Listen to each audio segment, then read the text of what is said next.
Welcome to another episode of the Throw Show, and we have basically the first big weekend of outdoor track, and I'm excited basically because outdoor track is happening.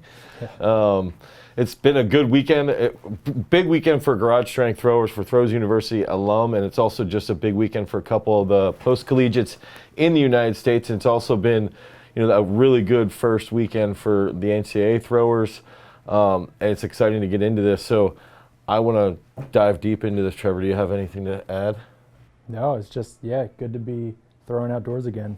I keep thinking back to this time last year where it was basically like everybody's sitting there like, what's going to happen? They're going to bump backtrack a couple weeks, and then 4 months later we had a semblance of a summer throws a little bit, but not really any type of meet, and here we are now a year later, but fortunately everything is starting to go in our favor, at least for the track world. So we're going to start off right away with Valarie Allman opening up at Texas Relays with a bomb of 66.46. What do you see on this throw, Trevor? I mean, I think the biggest thing with Valarie is that she's not jumping through the circle or at the finish of the circle, the finish of the throw. It's just gets her right down in the middle, left down in the front, finish out. Yeah, I'm trying to watch. One thing I noticed, this could be just this angle. She's always got a really good wide right leg out of the back, good dorsiflexion right foot. She cuts that right to the middle. One thing, try to pay attention to when her right's grounding, her left's coming around, where the discus is. It's pretty high for, she almost does, I don't think she actually actively puts it up, like John Powell used to teach, but you can see it sort of just climbing a little bit, and that left arm is a good counterbalance in the middle, and she just stays grounded on that finish really well. And I think, dude, watching this throw, this is just, it's awesome. Like her right leg moving through that bent right knee all the way through.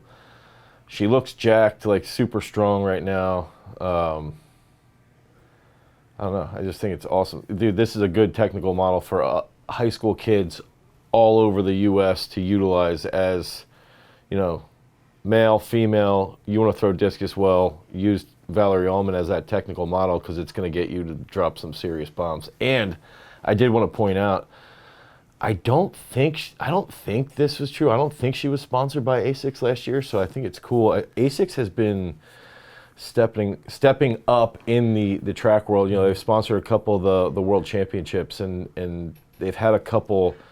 They have Queen Harrison in the hurdles, so they're getting into track a little bit more, and it's good to see them supporting the throwers here. Yeah, that's cool to see. What do you see her?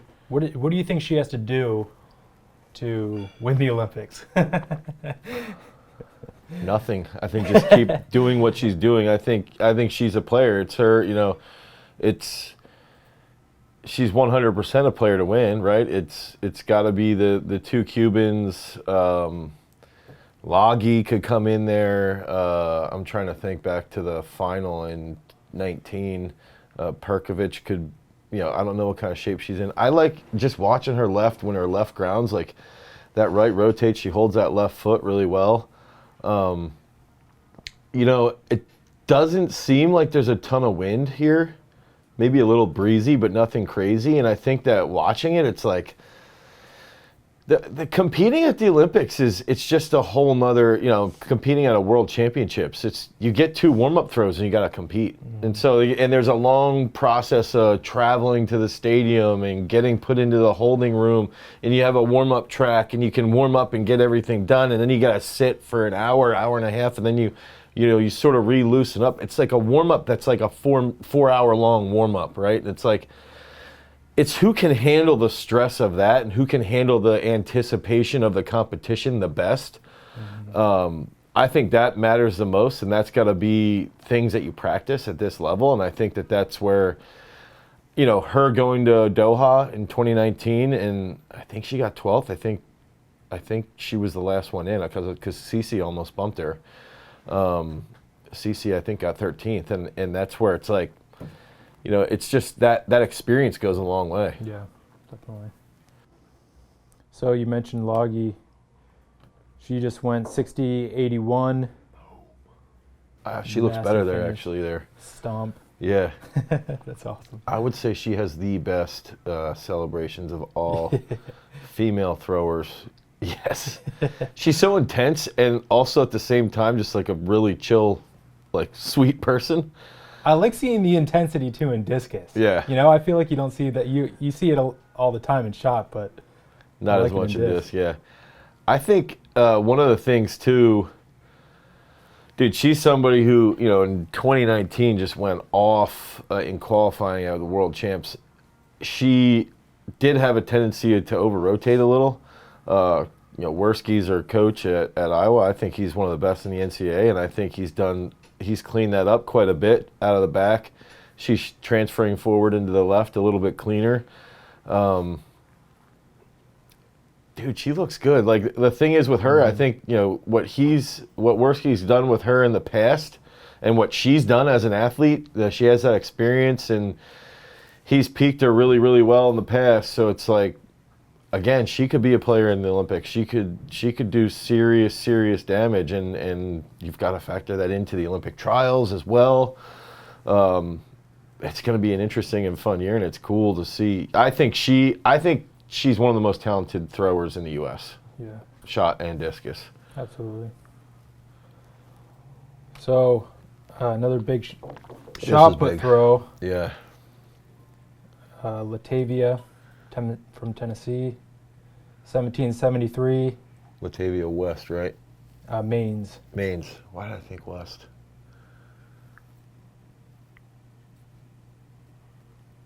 I like that. I think what I see is just a slight, like that left leg's a little late, and that even throws off her finish slightly, but she just murders that. Yeah, she just kills that finish. And watch her right leg on the finish. Watch that right knee. It's like still bent moving forward, just like Val's right leg was.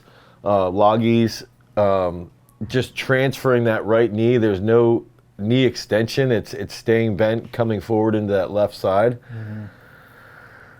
It's way out over the toe board. I think she's gonna throw even further.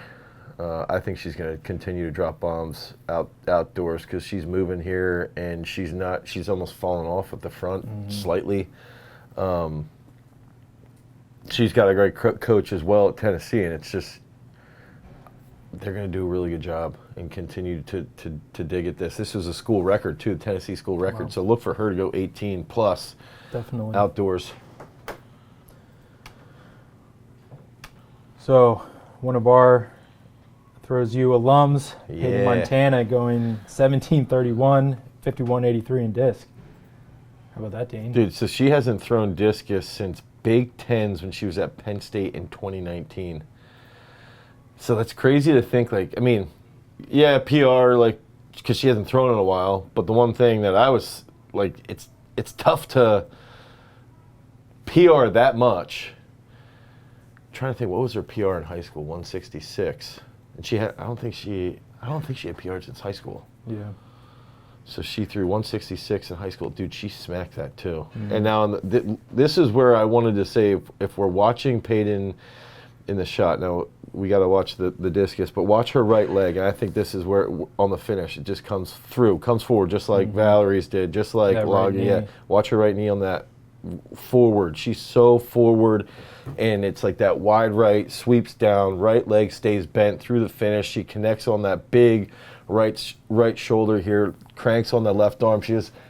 She almost has a left arm in the shot now that's like, it's like Krauser mixed with Kovacs. It's like up a little higher than Krauser, but across like or it's up like Kovacs, but across her body like Krauser. And she ends up using it really, really well and finishes long to that left sector. Dude, I think that was awesome. It's great to see her doing this, and Yeah. I think, Peyton historically has been like, when she hits big throws, she can sustain that high level, and I think you're going to see that now from her as well. Yeah. I think it's cool too to see our, we've got a ton of college throwers now, they're just starting to blow up, and Yeah. that's enjoyable. Like Maria. True freshman, Maria, 17-18, school record at UVA. Yeah, that's just nuts. It's like, Oh, and for all that, how about all the trolls out there oh yeah, calling out that foul, the headband falling out of foul scratch. all That's not a of those foul, by trolls the are way. probably college, or they're probably all high school officials who tell kids not to wear earrings. They can't wear sunglasses when they throw, or hats. Yet Ryan Krauser throws with hats on. That happens all the time. Yeah. It's like, dude, that's not giving you an advantage. That's a great video too from Martin Marich, and Yeah. you know, I think this is like proving out to be another one of those situations where, dude, we had people asking how far do you think she's going to be able to throw? Because her junior year she threw what 46. Yeah, 46 as a junior, and then she didn't have her senior year because of COVID. And a lot of people weren't recruiting her. A lot of people were like, well, how far is she really going to throw?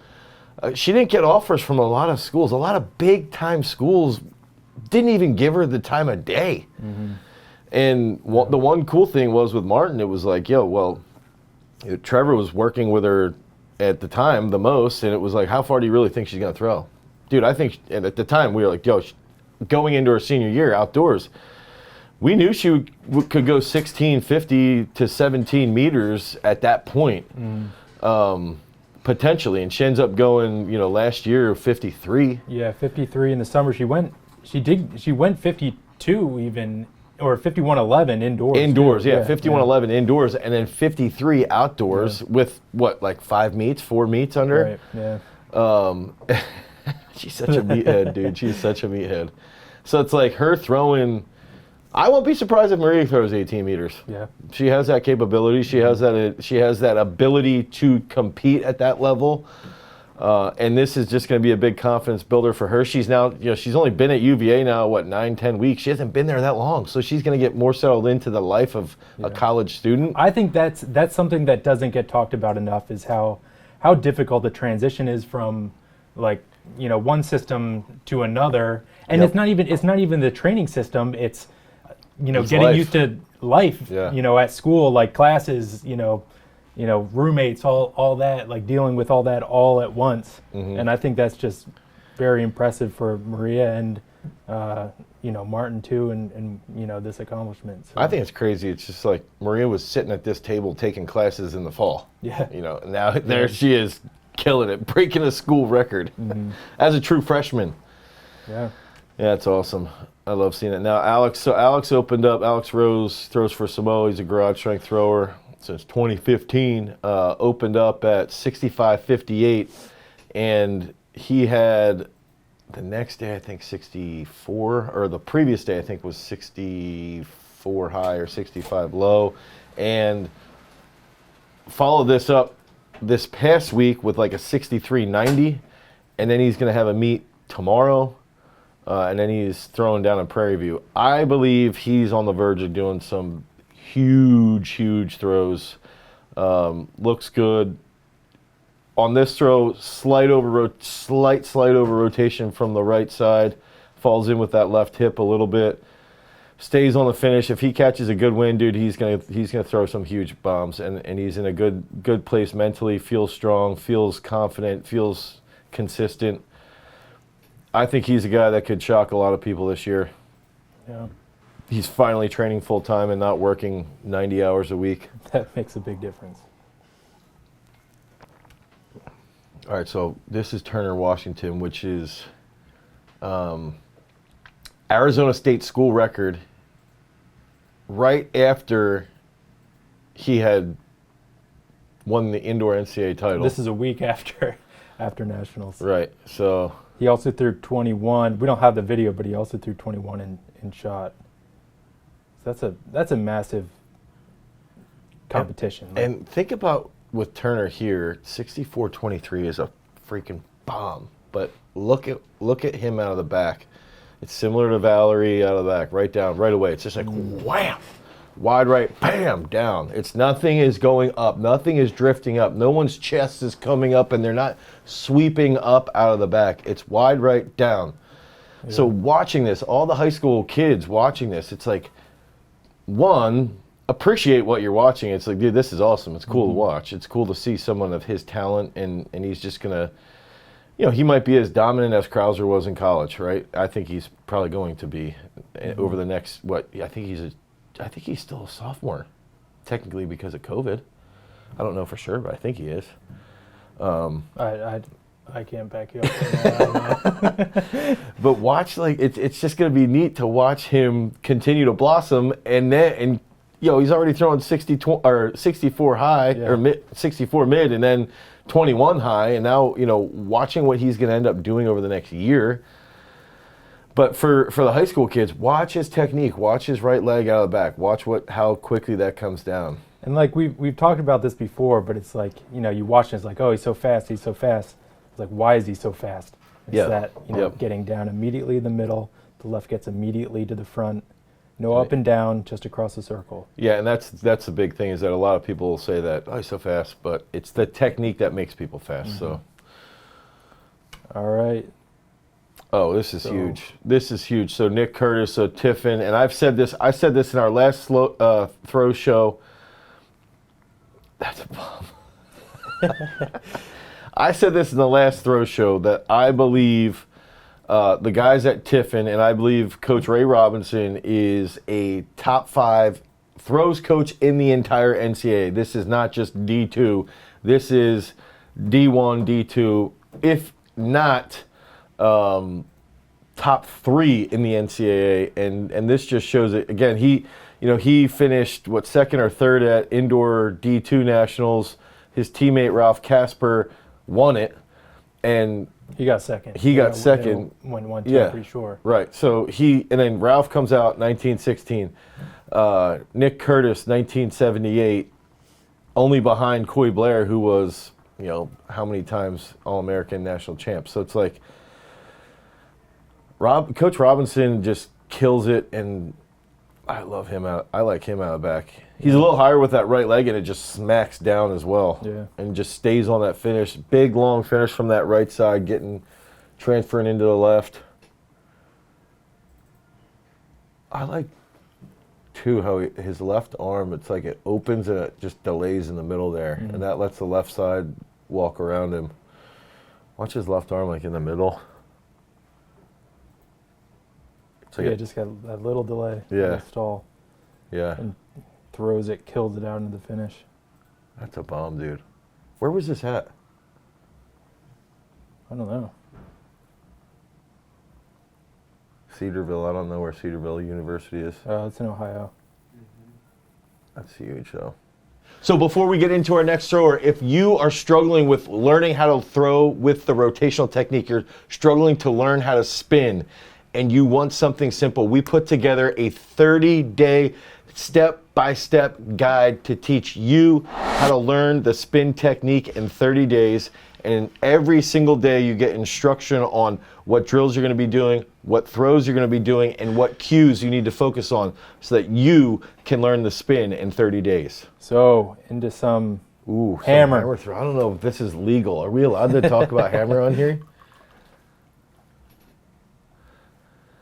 So last year, I think Rudy had 2 meets, 3 meets maybe. And I think he might have had 9 to 12 throws over 80 meters. That's insane. So it's he goes and throws 75, 80.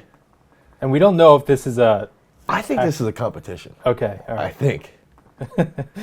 We don't have a definite, but what we do know is it's raining. It's I would call it a downpour. And for those of you wondering, any hammer information that I have had comes directly from Rudy or Dr. B. And that's the cool thing with Rudy, is he's willing to share and discuss any of his principles of training and his technique and his technical mindset. I think that's cool. I feel like that's a very progressive, just mindset to have in throwing. Yeah. With all the people out there who hold on to their training secrets and, I think this throw, what I see is Rudy, again, what I had mentioned was how many throws in competition last year he had over 80 meters. It's that consistency. It's knowing your patterns, knowing your movement, knowing your precision so well. And even if you bring in some outside factor here, like the downpour, if you are so consistent with your movement, you can execute as well as you possibly can in that given situation, right? And that's where the more consistent you are with your technique, the better you're going to be as a thrower. Stuff, yeah, right. yeah, it makes it easier to handle stress. Yep. And whatever thrower, just like we were talking about with Valarie going to the Olympics potentially and dealing with the stress of the Olympics, whoever can manage that stress the best, you're in that situation, you got to compete in a downpour rain, then whoever's managing it the best is the one who's going to win. Alex Young. So 75, 77. Yeah, this is a bomb too. Coached by Nick Farr. So this is great too. So we had 3 hammer guys, I think. 3 guys open up at 75 plus.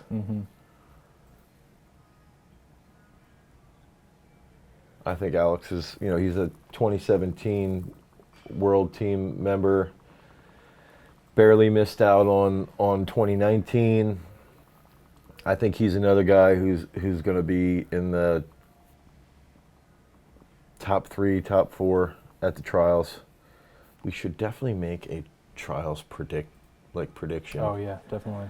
But I think this is going to be, Hammer's definitely going to be one of those it's events. It's going to be crazy. It's going to be really tight at the top. I think, again, this is a guy who knows his movement really well. His coach and he are tight.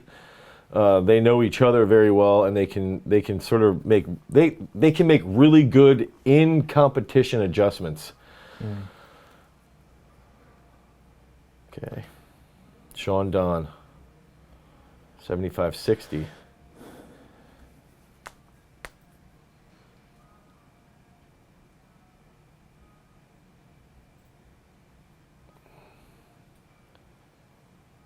That's not bad.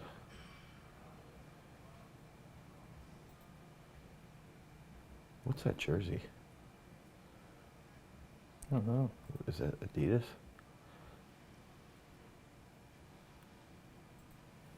I think too, again, talking about, when we mentioned with Peyton, she hadn't thrown discs since 2019. I don't think Sean has competed, actually, year and a half. So a year and a half of no competition. And that's where one thing I've heard Dale Stevenson talk about, Tom Walsh's coach, and Tom Walsh talk about is one of the reasons why they love competing so much is it takes time to generate the competition technique and the competition intensity and the competition movement. And, Sean sort of mentions this here is it's a way to shake off the rust and get back into competition mode. And that's likely going to end up resulting in more and more and more bigger throws because of the competition. It's like competition training, basically. I do think that's an interesting topic, especially for a bunch of high schoolers, listening. Is we're really featuring all these people who've had very big openers. Yeah. Like this is the beginning of outdoors. They've had huge opening throws. What's your? So let's say you don't go out and hit a huge PR on your opener. Is that the end of the world? Well, and it's funny because one of the guys that I'm sort of friends with on social media, he's a Highland Games guy, and he brought up the topic of, I don't know if I want to throw here, I don't know if I want to open here, I'm not going to be in good enough shape. And his whole point was like, who cares? Like, just compete and learn something from the competition, knowing your state, knowing your physical state. There's always something that you can learn as long as you're egotistically capable of handling that. And a lot of people will say, I don't know if I want to open up yet. I want to wait till, and they think there's like a perfect moment, but there's always going to be, you got to shake the rust off. So it's like, dude, just compete. Yeah. Oh, another one. Another throws you alum. Oregon Shigo. Yes. 73-68. So that's a PR. And here's my whole thing that excites me with this. One, Morgan looks a lot cleaner. Two, he is also a big-time gamer in pressure situations and at big comps. So 73-68 with an opener. He hasn't competed in a while either. Opens up with a PR. And knowing he can compete really well. And the standard, I think, is 75-50. So it's like he's creeping up towards that standard. And if you think about it with Hammer, how many guys are going to hit the standard? And then it's going to come down to, 6, 7 guys might be able to hit the standard to go. It's going to be a competition that is just going to be head-on collisions the entire comp. Yeah. And it might be somebody goes out and just hammers one early, no pun intended, and then a lot of guys try and chase him. Yeah, that's going to be big. I'm getting the goosebumps thinking about it. So finishing up with some training from the two isn't biggest. That a foul? That's a foul, right? Yeah, right. There's Krauser just taking an easy 22-plus deep bomb training throw. I think that's interesting with Krauser is he takes a lot of easy throws. Dude, see, that's out of the pit. That's out of the pit by like a meter. Watch where it lands. Dude, it's like, I swear that's way out of the pit. Arkansas's got to make their sector bigger. Yeah, and he even comments on there about there's like concrete grinders just smacking away while he's training. But it's like, what you're saying here, deal with distractions and take those easy throws, establish that good feeling. You have good feeling and you can take that nice, easy movement out of the back of the circle, and then as that right sweeps, think about, again, going back to the whole theme, that wide right leg that Valarie set up out of the back, the right leg through the middle. Look at Krauser's right knee. It's staying bent, rotating forward. It's nice and wide out of the back, and then as it cuts in, everything accelerates around it. That's a bomb. And I mean, he's taking these easy throws. He, like you were saying, he knows the deal at the World Championships, Olympics.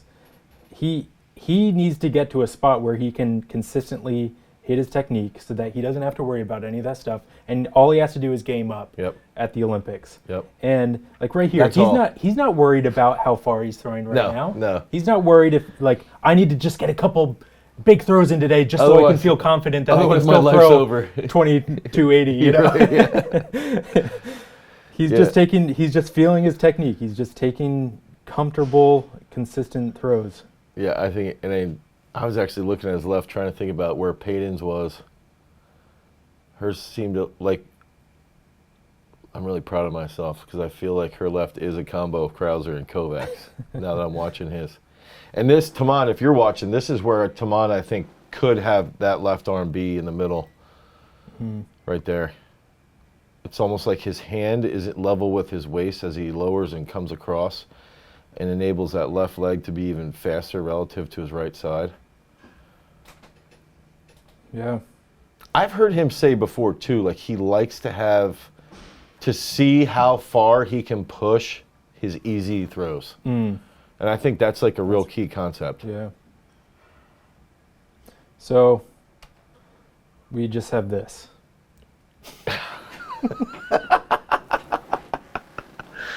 All right, so we figure out, how much is this, do you think? Well, hold on. The best part is what Ashley says here. So Ashley Kovacs said, her Joe's coach and wife, states, your question will be how much? Okay, so which is what I just asked, right? But I already have seen this. But the better question is how many? So this is 855? Yeah, we counted 9 plates. So if we can do math, that's 855. We also have to acknowledge that there's 5 spotters here. And wait, the best is Ashley's in the back like, let's go. many do you think? I mean, one is impressive, but Well, he did probably- 700. He did 705 for 10. You probably did, I don't know, 3 to 5. I predicted 4. I DM'd him on Instagram, but he didn't read a response. Really? Yeah, I was like, how many? 4? Wait, did anyone respond? And the other thing is like, dude, he squats deep. He squats deep, and like he always looks like his posture is always just like real rigid. Boom, boom, boom. So I'm anxious to find out. I want to know exactly how many reps. I think it's crazy. Now, I guess let's criticize it. Is this necessary? Yeah, maybe the question you have to ask is why. Well, yeah, and like in my mind, this was my criticism.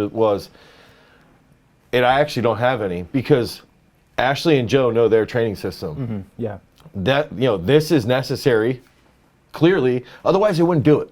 Right. I know. So from someone outside of their training Right. system being like, oh, they don't need to do that. Me? Why? What, like, Right. Me 5 years ago, that's just stupid. That's a waste. But now I'm like, no, that's not a waste because they know their training system better than I do.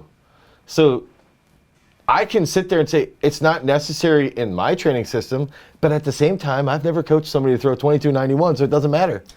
And in their system, it's necessary. Otherwise, they wouldn't do it. That's why they're the best, right? Like that's why they're the best in the world. Yeah. So it doesn't matter, that discussion, right? It's just absolutely phenomenal. I want to know how many reps. I'm going to call 4. 5. Oh, come Going on. up. All right, then that's it. So stay tuned for another episode of The Throw Show coming out in 2 weeks. Till next time, guys. Peace.